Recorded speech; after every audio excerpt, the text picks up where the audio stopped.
जय हिंद दोस्तों, कैसे हैं आप सभी। उम्मीद करते हैं कि आप सभी लोग अच्छे होंगे।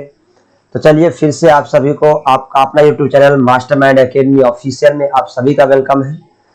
तो आज जैसा कि आप सभी लोगों को पता है कि आज है 20 जून 2021। आज है फादर्स डे, तो आप सभी को फादर्स डे की शुभकामनाएं। और जैसा कि आप सभी लोगों को पता है कि हम नाउन के प्रैक्टिस क्वेश्चंस यानी कॉमन एरर्स जो आते हैं हर चैप्टर से, तो हम नाउन के क्वेश्चन कर रहे हैं। अभी तक हमने 90 क्वेश्चन कर चुके हैं, यानी 90 क्वेश्चन हम कंप्लीट कर चुके हैं। लगभग प्रत्येक वीडियो में हम 10-10 क्वेश्चन लेकर के आते हैं, यानी इससे पहले आप 9 वीडियो देख चुके हैं जिसमें 10-10 क्वेश्चन करके हमने 90 क्वेश्चन कर लिया है। आज फिर से हम इस वीडियो में आपके लिए 10 क्वेश्चन लेकर के आए हैं। क्वेश्चन नंबर 91 से लेकर के 100 तक देखेंगे, 10 क्वेश्चन देखेंगे। तो आई होप आपको पिछला क्वेश्चन समझ में आ रहा होगा। अगर समझ में आता है तो वीडियो को लाइक जरूर कीजिएगा, चैनल को सब्सक्राइब कीजिएगा और अपने दोस्तों में शेयर कीजिएगा। और हाँ, कैसा आपको लगा तो आप कमेंट जरूर कीजिएगा, ठीक है। तो चलिए हम स्टार्ट करते हैं आज का सेशन। क्वेश्चन नंबर 91 आप देख सकते हैं क्या है। क्वेश्चन नंबर 91 देखिए कि a tons weight is too heavy for anyone to carry on his head, यानी 1 टन वजन is too heavy for anyone to carry on his head, यानी किसी भी व्यक्ति के लिए, एनीवन मतलब कोई भी व्यक्ति के लिए सर पे ढोना, 1 टन वजन शरीर पे ढोना उनके लिए बहुत भारी है, यानी बहुत ज्यादा है सर पे ढोने के लिए किसी भी व्यक्ति के लिए। तो याद रखिएगा, इसमें इस क्वेश्चन में अगर देखें तो कोई एरर नहीं है, क्योंकि यहाँ आप देख रहे हैं कि इज टू हैवी फॉर, इसको नाउन का चैप्टर है, इसमें नाउन का एरर होना चाहिए था, यहाँ पर कोई एरर नहीं है। यहाँ पर एरर आप देखें तो यहाँ पर एपोस्ट्रोफी का एरर आता है, लेकिन यहाँ पे एरर नहीं है, क्योंकि ये लिखा जाता है ऐसा। टन्स वेट लिखना बिल्कुल क्या है, सही होता है। आप टन्स वेट लिख सकते हैं, इसी तरीके से आप ग्राम्स वेट भी लिख सकते हैं। याद रखिएगा, आप क्या लिख सकते हैं, ग्राम्स वेट भी आप लिख सकते हैं। इस तरीके से आप क्या लिख सकते हैं, किलो वेट भी आप क्या लिख सकते हैं, लिख सकते हैं। जैसे कि यहाँ और टन्स वेट है, क्या यहाँ पर और टन्स वेट है, तो यहाँ पर और ग्राम्स वेट भी आप लिख सकते हैं, या और किलो वेट भी आप लिख सकते हैं। इसमें कोई एरर नहीं है। याद रखिएगा, और टन्स वेट लिखा जाता है और ग्राम्स वेट भी लिखा जाता है। कहीं अगर आपको ऐसा लिखा मिले और ग्राम्स वेट, तो आप इसे क्या मानेंगे, सही मानेंगे, ठीक है। इसी तरीके से अगर आपको कहीं और किलो वेट लिखा हुआ मिले तो आप इसे भी क्या मानेंगे, सही मानेंगे, यानी किलो के साथ, ग्राम के साथ या टन्स के साथ एपोस्ट्रोफी लगता है, ठीक है। तो आई होप आपको ये क्वेश्चन समझ में आ गया होगा। चलते हैं हम क्वेश्चन नंबर 92 की तरफ। आराम से समझेंगे, बिल्कुल तसल्ली से क्वेश्चन को समझना है। हम इंग्लिश में भी पढ़ेंगे, हिंदी में भी क्वेश्चन को समझाएंगे, फिर कॉन्सेप्ट बताएंगे और आप क्वेश्चन को समझने का प्रयास कीजिएगा, ठीक है। क्वेश्चन नंबर 92 आपके स्क्रीन पे 92 क्वेश्चन समझते हैं क्या। देखिए, आई stopped his going out late at night because the situation in the town was very tense। क्या कहा, देखिए कि I stopped his going out late at night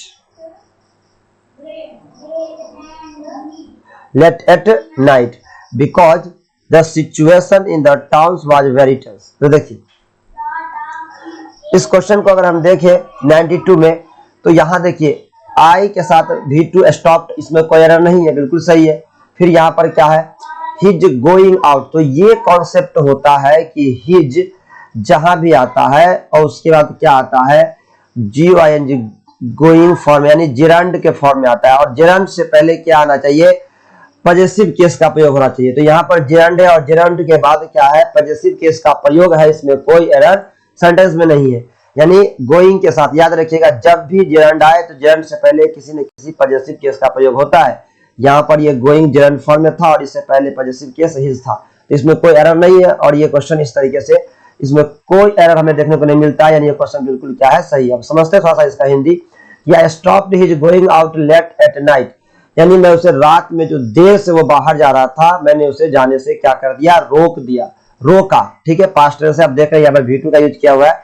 तो रात में, मैं देर रात को उसे बाहर जाने से रोका था। क्यों रोका था, बिकॉज, क्योंकि the situation in the town was very tense, क्योंकि शहर की जो स्थिति थी वो बिल्कुल तनाव में थी, ठीक है। इसीलिए मैंने उसे रात को देर रात को बाहर जाने से रोका था। ठीक है, आई होप आपको क्वेश्चन समझ में आया होगा। 92 में कोई एरर नहीं है, याद रखिएगा कोई एरर नहीं है।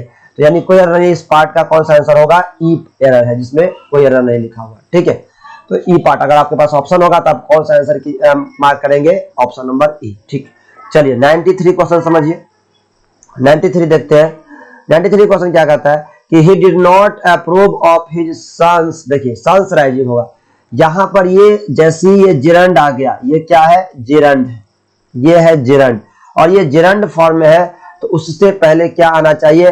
पॉजिटिव केस का प्रयोग। अभी हमने आपको बताया है कि अगर कहीं भी सेंटेंस के अंदर आपको अगर जिरंड फॉर्म में आता है नाउन बन करके, तो इससे पहले, जिरंड से पहले हम क्या करते हैं?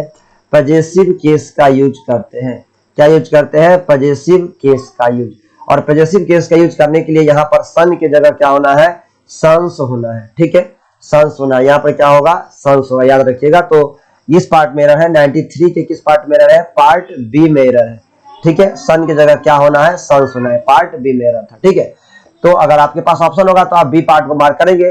फिर हम इस क्वेश्चन को थोड़ा समझते हैं हिंदी, कि he did not approve of his son's raising stupid questions, यानी उसके बेटा जो मूर्खता वाली क्वेश्चन पूछता है, ही डिड नॉट अप्रूव, यानी उसको क्या नहीं कर पाया? अप्रूव नहीं कर पाया।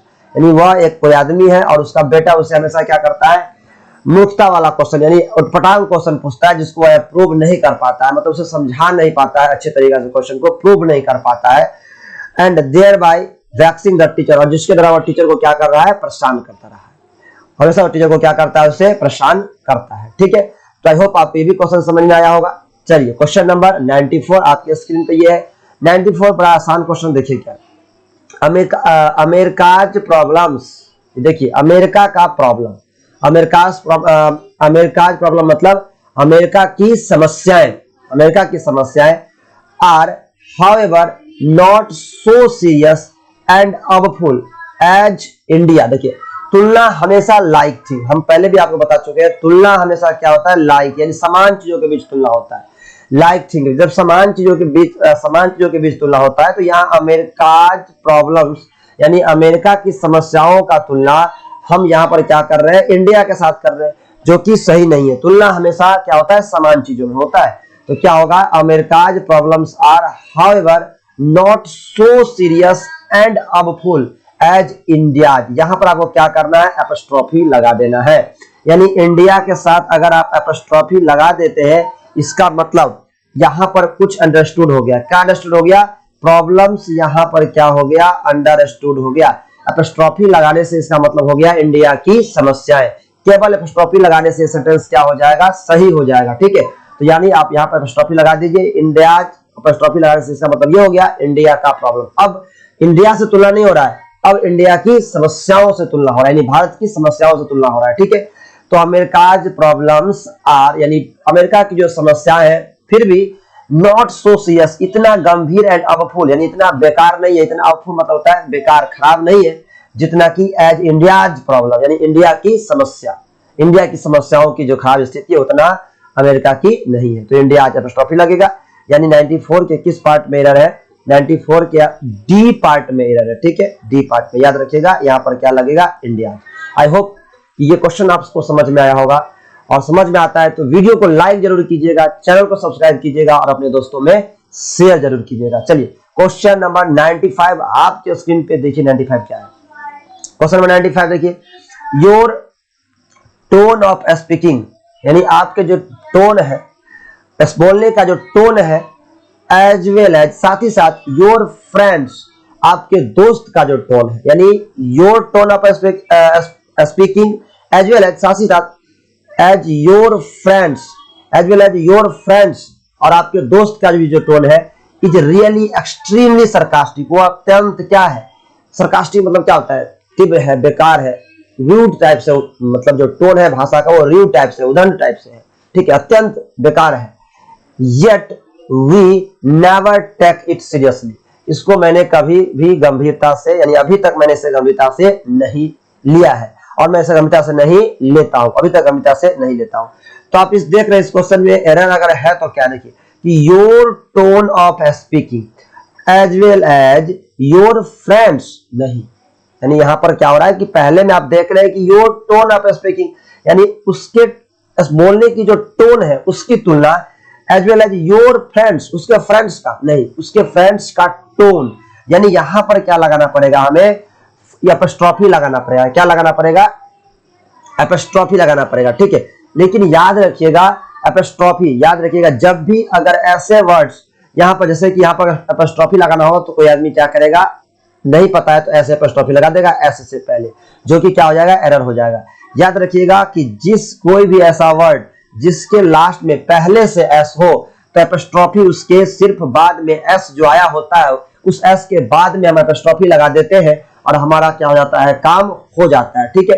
तो ये बॉयज क्या, जैसे कि अगर हमको लिखना है बॉयज हॉस्टल तो बॉयज हॉस्टल हो गया, बॉयज हॉस्टल, बस बाद में एपोस्ट्रोफी लगा देंगे। अगर मुझे लिखना है बॉयज कॉलेज तो बस बाद में केवल एपोस्ट्रोफी, बाद में फिर एस नहीं लगाना है, केवल कॉमा लगा देने से काम चल जाएगा और बॉयज कॉलेज हो गया, बॉयज कॉलेज। लेकिन अगर मुझे क्या करना है, वोमेन्स कॉलेज लिखना है, वीमेन्स कॉलेज, तो देखिए वीमेन्स कॉलेज लिखना है तो हम यहाँ पर ऐसे लगाएंगे, फिर एस देना पड़ेगा क्योंकि वीमेन के लास्ट में एस नहीं था तो हमें यहाँ एपोस्ट्रोफी कॉमा लगा करके फिर एस लिखना पड़ेगा। लेकिन बॉयज के लास्ट में एस था तो केवल कॉमा लगा के छोड़ देंगे, केवल कॉमा लगा के छोड़ देंगे, ठीक है। इस तरीके से जैसे कि आप लिख सकते हैं गर्ल्स, तो गर्ल्स अगर लिखा हुआ है, जैसे देखिए अगर ये पहले से गर्ल्स है और मुझे इसमें एपोस्ट्रोफी लगाना तो केवल कॉमा लगा के छोड़ देंगे और गर्ल्स कॉलेज हो जाएगा। बात समझ में आया? तो ये आपको समझ में आया होगा। आप देखिए यहाँ पर कि the tone of speaking as well as your friends, तो यहाँ पर देखिए फ्रेंड्स से एस लगा हुआ है तो केवल आप बाद में कॉमा लगा के छोड़ देंगे, यहाँ पर एस लगाने की कोई जरूरत नहीं है। बस हो गया हमारा सही। Is really extremely sarcastic yet we never take it, यानी your tone of speaking as well as your friends tone of speaking, यानी कॉमा लगा देने से इसका मतलब क्या हो गया कि तुम्हारा बोलने का तरीका जो टोन है एज वेल एज साथ ही साथ तुम्हारे दोस्त के बोलने का तरीका हो गया। फ्रेंड्स केवल एपोस्ट्रोफी लगा देने से। यहाँ पर अंडरस्टूड क्या है, यहाँ पर अंडरस्टूड हो गया आपका टोन ऑफ स्पीकिंग, यहाँ पर क्या हो गया, ये हो गया अंडरस्टूड हो गया, ठीक है, अंडरस्टूड हो गया। तो आई होप आपको ये क्वेश्चन समझ में आया होगा। यानी किस पार्ट में एरर है, बी पार्ट में एरर है, फ्रेंड्स की जगह, फ्रेंड की जगह क्या करना था, एपोस्ट्रोफी लगाना था फ्रेंड्स में, ठीक है। आई होप आपको ये क्वेश्चन समझ में आया होगा। अगर समझ में आया तो वीडियो को लाइक जरूर करें। देखिए क्वेश्चन नंबर 96 देखिए क्या है कि the finance minister boast of, boast of का मतलब होता है डिंग हाँकना। डिंग हाँकना समझते हैं, मतलब कुछ किया नहीं है, फालतू में बड़ाई कर रहे हैं, फालतू में उसका नाम ले रहे हैं, उसको कहते हैं डिंग हाँकना। करना नहीं, बोलना ज्यादा, उसको हम कहते हैं डिंग हाँकना। ज्यादा बोलना, काम कम और बातें ज्यादा, तो उसको हम कहते हैं डिंग हाँकना, ठीक है। तो बोस्ट ऑफ का मतलब क्या होता है, डिंग हाँकना, याद रखिएगा डिंग हाँकना। अब देखिए तो जो फाइनेंस मिनिस्टर है boast of improving the economic condition of the country, यानी जो फाइनेंस मिनिस्टर है, जो वित्त मंत्री है, वो बोस्ट ऑफ डिंग हाँक रहे हैं। किस चीज का डिंग हाँक रहे हैं, the economic condition of the country, यानी इंप्रूविंग, हमने क्या किया है, कंट्री। देखिए यहाँ पर एपोस्ट्रोफी की कोई रिक्वायरमेंट नहीं है, यानी economic condition of the country कोई निकलिए, आप ऐसे भी लिख सकते हैं political, political condition of the country. क्या एरर है इसमें, कोई दिक्कत नहीं है। पॉपुलेशन ऑफ द कंट्री होता है कि नहीं होता है, population of the country, apostrophe की कोई जरूरत नहीं है। Progress of the country, apostrophe की कोई जरूरत नहीं है। Political condition of the country, apostrophe की कोई रिक्वायरमेंट नहीं है। क्या रिलीजियस कंडीशन, यानी धार्मिक जो स्थिति है, religious condition of the country, कोई जरूरत नहीं यहाँ पर एपोस्ट्रोफी का। यानी यहाँ पर आप देख रहे हैं कंट्रीज के साथ जो एपोस्ट्रोफी लगा हुआ है ये किसी काम का नहीं है, केवल यहाँ पर क्या होगा, द कंट्री हो जाएगा। यानी the finance minister boast of improving the economic condition of the country, TRY, ठीक है, कंट्री हो जाएगा। यानी जो वित्त मंत्री है वो क्या कर रहे हैं, डिंग हाँक रहे हैं। किस चीज का डिंग हाँक रहे हैं, तो हमने क्या किया है, कंट्री के जो आर्थिक स्थिति है उसमें हमने क्या किया है, इंप्रूविंग लाया है, यानी सुधार लाया है। लेकिन ऐसा कुछ हुआ नहीं है, डिंग हाँक रहा है। तो आई होप आपको ये क्वेश्चन समझ में आया होगा। 96 नंबर। चलते हैं हम 97 की तरफ। 97 आपके स्क्रीन पे क्वेश्चन समझिए क्या है, the life of the rich, यानी अमीर लोगों का जीवन, is not in many ways as peaceful as that of the poors. यहां पर देखिए, यहां पर कुछ अलग टाइप का एरर आ गया। यहाँ पर कुछ अलग टाइप का एरर, क्या एरर है जरा इसको समझते हैं। देखिए कि the life of the rich यानी अमीर लोगों का जो जीवन है is not in many ways as peaceful, यानी कई मामलों में कई तरीकों से इतना पीसफुल नहीं है, यानी इतना शांत नहीं है, इतना आराम से नहीं है जितना कि as that of the poor. यहां पर इस एपोस्ट्रोफी की कोई रिक्वायरमेंट नहीं है, क्योंकि अगर द पुअर से पहले ये लग गया दैट ऑफ द पुअर का मतलब हो गया the poor of that of the poor का मतलब हो गया the life sorry the life of the poor. क्या हो गया इसका मतलब द लाइफ ऑफ द, यानी दैट ऑफ द पुअर। यहां पर क्या लगा दिए हम, पुअर से पहले द पुअर से पहले दैट ऑफ लगाने से इसका मतलब हो गया the life of the poor. तो जब हमें the life of the poor यहाँ पर कंपैरिजन कर रहे हैं कि the life of the rich यानी अमीर लोगों का जो जीवन है is not in many veg, कई मामलों में कई तरीकों से एज पीसफुल, यानी उतना शांत नहीं है जितना the poor as that of the poor, यानी जितना कि गरीब लोगों का जीवन में है, जितनी शांति है। ठीक है, तो यहाँ पर दैट ऑफ द पुअर लगा तो यहाँ पर इस एपोस्ट्रोफी की कोई रिक्वायरमेंट नहीं है। अगर यहाँ पर दैट ऑफ नहीं होता तो फिर एपोस्ट्रोफी होता। तो यहाँ पर याद रखिएगा दैट ऑफ की वजह से यहाँ पर एपोस्ट्रोफी की कोई रिक्वायरमेंट नहीं थी। तो यानी 97 के किस पार्ट में एरर है, डी पार्ट में एरर था। 97 के किस पार्ट में, डी पार्ट में एरर है। ठीक है, तो आई होप आपको ये भी क्वेश्चन समझ में आया होगा। हम चलते हैं क्वेश्चन नंबर 98 की तरफ। देखिए 98 समझिए क्या है। 98 क्वेश्चन है कि फॉर योर सेक मतलब आप अपनी भलाई के लिए, for your sake as well as, साथ ही साथ फॉर योर वाइफ्स सेक। देखिए वाइफ की भलाई, वाइफ नहीं वाइफ्स की भलाई, यहां पर क्या लगे, जैसे कि यहां पर फॉर योर सेक है, उसी प्रकार as well as for your wife sake. या तो वाइफ्स अगर आपने यहां पर लगा दिया, एपोस्ट्रोफी लगा दिया, इसका मतलब क्या हो गया, वाइफ सेक। अगर आप एपोस्ट्रोफी नहीं लगाते हैं इसका मतलब क्या हो गया, फॉर योर वाइफ, यानी उसकी पत्नी से तुलना हो जाएगा, जो कि सही नहीं होगा। यानी for your sake as well as for your wife सेक।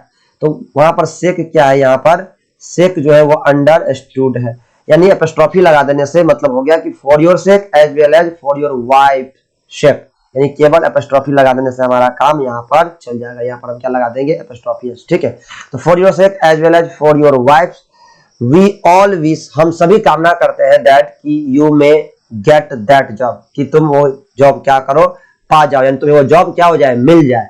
ये देखिए मे है, संभावना, यानी सब क्या कर रहा है, विश कर रहा है कि फॉर योर सेक तुम्हारी भलाई के लिए, साथ ही साथ फॉर योर वाइफ्स यानी तुम्हारे पत्नी की भलाई के लिए, वी ऑल विश हम सभी कामना करते हैं that you may get that job, कि तुम्हें वो जॉब मिल जाए, तुम वो जॉब पा जाओ। ठीक है, तो आई होप आपको ये क्वेश्चन समझ में आया होगा। चलते हैं हम क्वेश्चन नंबर 99 की तरफ। देखिए question number 99, the expert mason reported to the owner of the hotel that there was no question of the walls falling down. Error तो मिल गया कि वॉल क्या होता है, निर्जीव वस्तु है, न्यूटर जेंडर में आता है वॉल, और वॉल के साथ निर्जीव, सामान्यतः हम निर्जीव वस्तु के साथ एपोस्ट्रोफी नहीं लगाते हैं। तो यहाँ पर क्या होगा, there was no question of the falling down of the wall, यानी यहाँ पर कट जाएगा ये, और दो तो यहाँ है, यहाँ पर क्या लग जाएगा, इसके जगह पे लग जाएगा falling down of the wall. क्या हो जाएगा, falling down of the wall सही होगा। ठीक है, falling down of the wall सही होगा। तो क्या होगा, द एक्सपर्ट मतलब क्या होगा, विशेषज्ञ, और मैसन मतलब होता है जो मकान बनाता है, मकान बनाने वाला जो व्यक्ति होता है उसको मैसन कहते हैं। तो जो एक्सपर्ट मैसन था, जो एक्सपर्ट मेन जो वास्तुकार था, मकान बनाने वाला व्यक्ति, reported to the owner of the hotel, यानी होटल के मालिक को रिपोर्ट किया था कि there was no question of the falling down of the wall, यानी दीवार के गिरने का कोई प्रश्न ही नहीं था, कोई प्रश्न नहीं था दीवार के गिरने का। ठीक है, यानी दीवार के गिरने का कोई प्रश्न नहीं था, पास्ट टेंस की बात हो रही है। तो यहाँ पर किस पार्ट में एरर मिला आपको, पार्ट डी में एरर मिला। क्या था कि वॉल के साथ एपोस्ट्रोफी नहीं लगा क्योंकि निर्जीव वस्तु है, तो क्या होगा, the falling down of the wall. तो 99 के किस पार्ट में एरर मिल गया, डी पार्ट में। ठीक है, आई होप आपको ये भी क्वेश्चन समझ में आया होगा।